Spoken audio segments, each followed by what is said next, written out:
Benjamin Franklin, Charles Manson, and a tsunami are all on this day. Welcome back to On This Day. Today's date is June 15th. We've done 167 days in 2020 and there's only 199 days left. It is the 88th day of spring. There's only 6 days left until summer. That's good news.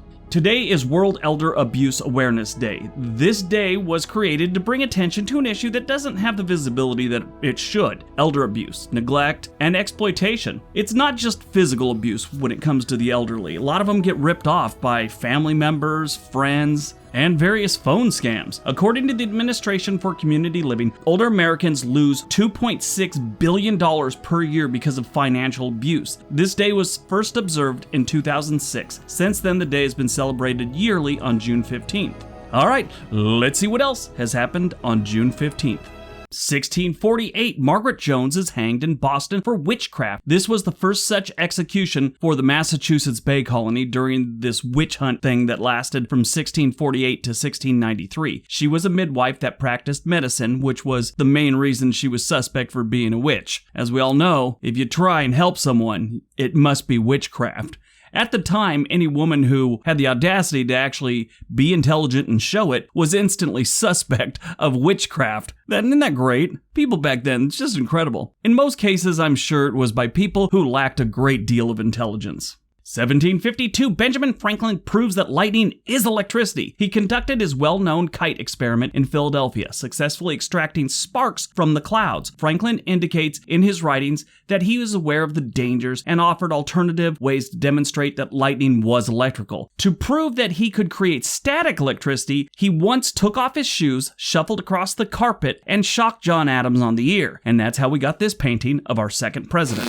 1846, the Oregon Treaty established the 49th parallel as the border between the United States and Canada. So we've sort of moved it in a few different places. Some of Canada's most popular regions are south of the 49th parallel, including two of their largest cities, Toronto and Montreal. Now, it's a good thing we adjusted because I don't think Toronto, New York, or Montreal, Vermont sound as good.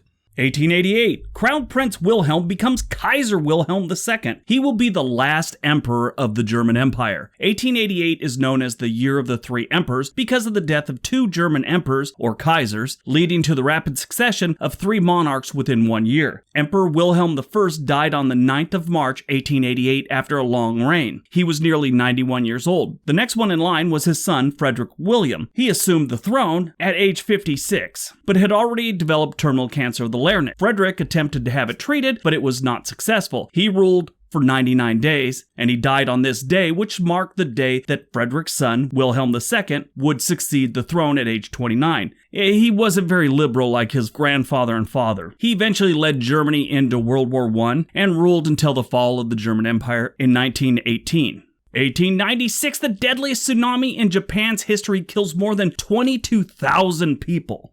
1916, the United States President Woodrow Wilson signs a bill incorporating the Boy Scouts of America, making it the only American youth organization with a federal charter. One of the principal reasons for seeking a congressional charter was to deal with competition from other scout organizations, including the United States Boy Scouts and the Lone Scouts of America. They're a bunch of scouting organizations dating all the way back to the early years of the 20th century. Most are backed by religious organizations.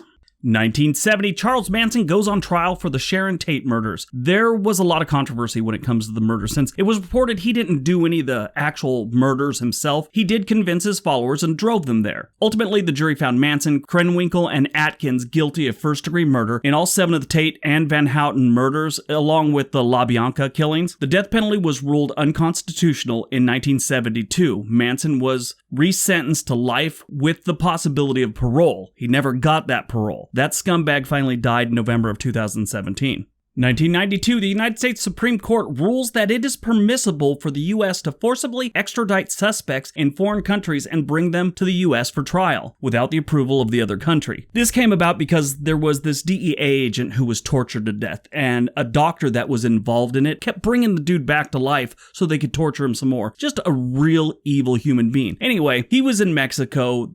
The United States DEA hired, I guess, a bounty hunter guy. He went down there, collected the doctor, and brought him back. So this went to trial, and the doctor's lawyers just focused on the legality of the actual arrest. He was acquitted. Anyway, later on went to the Supreme Court and they said it was no longer illegal for us to do it, but at the time it kind of was. So yeah, he got off the hook. All the other people involved, well, most of them at least, they were all sentenced. It was just a messed up story. I remember when that happened. I read all about it. I actually thought about joining the DEA for a while when I got out of the military, kind of because of that. Never did. Instead, I make videos with you.